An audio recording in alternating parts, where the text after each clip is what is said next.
The War and Peace Report. I'm Amy Goodman. As we broadcast, protesters with the Occupy San Francisco encampment are preparing for possible eviction by police, but reports just now coming in say police may have called off their raid.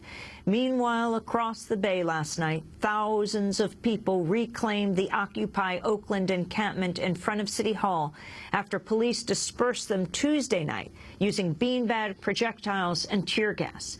At last night's General Assembly, the Occupy Oakland encampment voted almost unanimously to call for a general strike on November 2nd, saying, quote, "Instead of workers going to work and students going to school, the people will converge on downtown Oakland to shut down the city. All banks and corporations should close down for the day or we will march on them," the statement said. Also in Oakland, an independent police review body will examine the clashes between riot police and protesters Tuesday that left an Iraq War veteran in critical condition. Scott Olson is a 24-year-old Iraq War vet. He was struck in the head by a police projectile. Video footage posted to YouTube shows a man identified as Scott Olson lying motionless and unresponsive in front of a police line after apparently having been hit by a tear gas canister. Several protesters gather around him, but a police officer can be seen throwing a device close to the group, which then explodes with a bright flash and loud bang, dispersing the protesters. The video then cuts to footage of protesters carrying Olson away as blood streams down his face.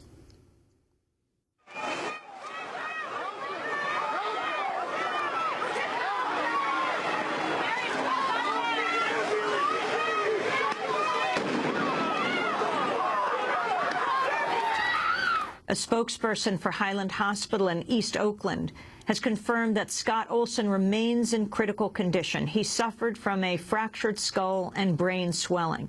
One of Olson's friends, Adele Carpenter, told Reuters, "The irony is not lost on anyone here, that this is someone who survived 2 tours in Iraq and is now seriously injured by the Oakland police force."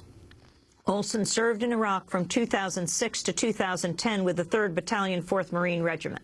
Acting Oakland Police Chief Howard Jordan told a news conference his department's investigating the injury to Olson as a Level 1 incident, the highest level for an internal police inquiry. He declined to confirm whether Olson was struck with a projectile fired by police. Well, for more on what happened to Iraq War veteran, to Marine Corporal Scott Olson, and the broader role that veterans play in the Occupy movement across the country, we're joined by 2 guests in Berkeley, California. Aaron Hind is a close friend of Scott Olson, a member of Iraq Veterans Against the War, as Scott was. He slept at Occupy San Francisco for several nights. We're also joined by Jesse Palmer, who participated in Occupy Oakland since its inception.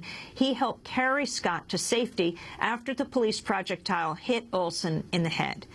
Aaron Hind, Jesse Palmer are joining us from the studios of the University of California, Berkeley School of Journalism. We welcome you both to Democracy Now! I want to begin with Jesse, because you were on the scene on Tuesday night. Can you describe what time it was that Scott was hit and exactly what happened when you came upon him? Well, it was about 7:45. People had marched at 5, and by the point that the first tear gas and concussion grenades were used, people had been marching for over 2 hours. At the time, there was a large group of people standing at 14th and Broadway, which is the intersection right in downtown Oakland, closest to Oscar Grant Plaza.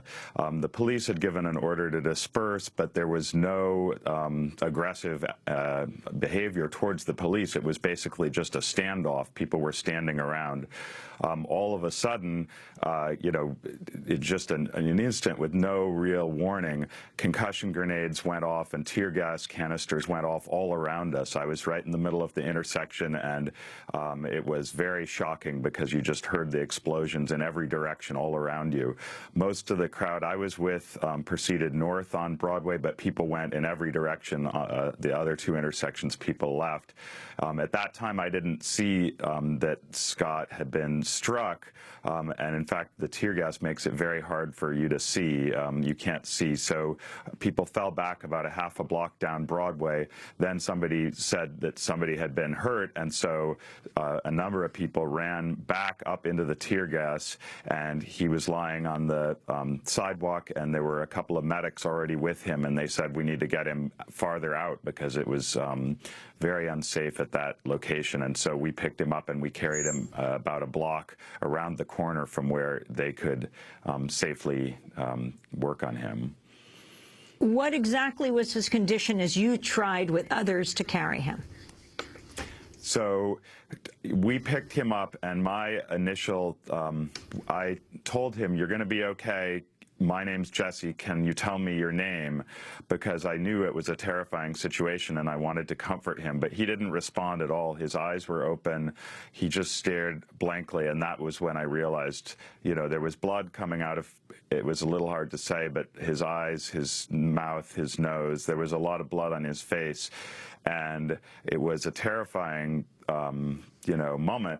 I mean, he was alive, and we didn't know how badly he was hurt, and he didn't speak back to me, and I tried a few times because I thought, oh, he'll be able to speak back, and he never spoke. We got him around the sidewalk, and then there were, the medics said they were EMTs and they had experience, so that was when I left. But he, yeah, he was seriously hurt. I want to play the videotape that has been posted to YouTube. There were two different ones. One is the first when you all got him, and it shows Scott's bloody face as you were carrying him away.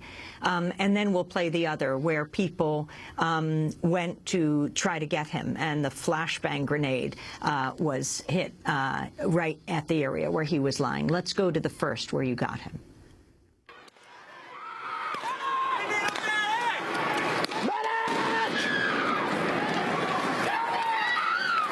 What happened? You got shot. What's your name? What's your name? What's your name? Wake up. What's your name? What's your name?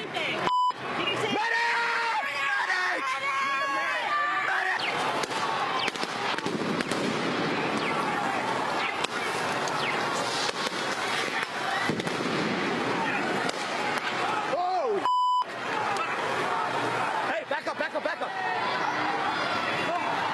And for our radio listeners, of course, you can see this on television, but as you could see just how it how it sounds exactly as it looks, and that is a war zone.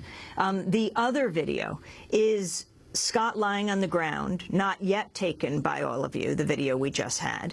And this is when people ran up, we're going to play it as I speak, ran up to try to help him.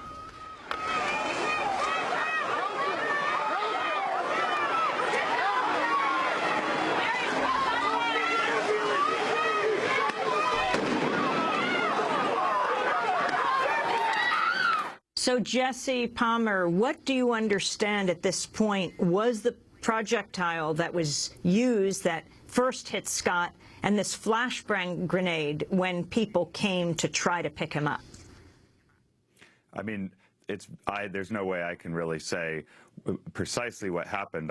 There were tear gas projectiles that were shot in and fell all around us. The flashbang grenades were thrown and they went off again all around us. And meanwhile, you can also hear on the video that they're shooting some kind of, you know, some kind of other thing. What they were calling them beanbag rounds. Some people were calling them rubber bullets, but those were ricocheting and flying through the air all at once. And in fact, you know, just to correct you, he actually got carried twice. There was the initial group that carried him from right in front of the police barricade, which is where he was standing, just down the street a little bit. But then for whatever reason, they weren't able to carry him all the way to safety. And I think the reason is because there was so much tear gas and so many projectiles flying through the air. So I first became aware of him. He had been carried away from the barricade, but not all the way to safety. He was still close to the police, and that was when we ran back up near the police and carried him again. So the first video is of his first carrying, but then he was put down, and then we carried him again to a safer location around the block. It was very chaotic. Hind, Situation. tell us who Scott is. Who is your friend Scott Olson? You both members of IVAW, the Iraq Veterans Against the War. Scott came to San Francisco about 3 months ago from Wisconsin, where he actually participated in the holding of the state capitol over there. Scott's probably one of the most warmest, kindest guys I know. He's just one of those people who always has a smile on his face and never has anything negative to say. Like Adele said, it's very ironic that he was the one to be critically injured, not just because of his status as a veteran, but just because of the nature of him. He was a very nice guy. He was not aggressive. He was not angry at all. Talk about his moving from Madison to the Bay Area and why he was participating in Occupy Oakland. You were not there at the time, is that right? You were at Occupy San Francisco? Right, I was at Occupy San Francisco, and around 8 o'clock or so, someone was reading off a couple of twits off of the Twitter feed and said that there was an Iraq veteran who had been injured. I immediately called some people over there and found out that it was a long-haired Iraq veteran, and I knew immediately that it was Scott. So I started calling hospitals, found out where he was, and immediately drove over there and called over other members of our organization to the hospital for support. Scott came, like I said, 3 months ago, and he got a great job with his friend Keith, who he also served with in the IT. He worked during the day and slept in San Francisco by night. He was a very motivated and dedicated individual, and he believed in the Occupy movement because it's very obvious what's happening in this country, especially as veterans. We've had our eyes opened by serving and going to war overseas. So there's a small contingency of us out here, and we're all very motivated and dedicated, and we're all hoping for the best for a full and swift recovery for Scott. Aaron, can you describe, there's a vigil outside of the hospital as Scott lies inside the hospital. Now, the hospital put him into a coma, is that right, to reduce the brain swelling? Right. The hospital has kept him intubated and drugged up so that he doesn't regain consciousness. I was able to see him for a while yesterday until the nurses finally kicked everyone but his roommate out and stopped communicating with us. I'm guessing that has something to do with the ongoing police investigation in the matter. As far as the vigil outside the hospital, I haven't been back there since about 4 o'clock yesterday. So I will definitely be attending that today. Also his family is flying in today? I believe his family is trying to get here as quickly as possible. I haven't talked with Keith yet to see when exactly they're coming in. But yes, his family is on the way. And you said at 7 o'clock? At 7 o'clock,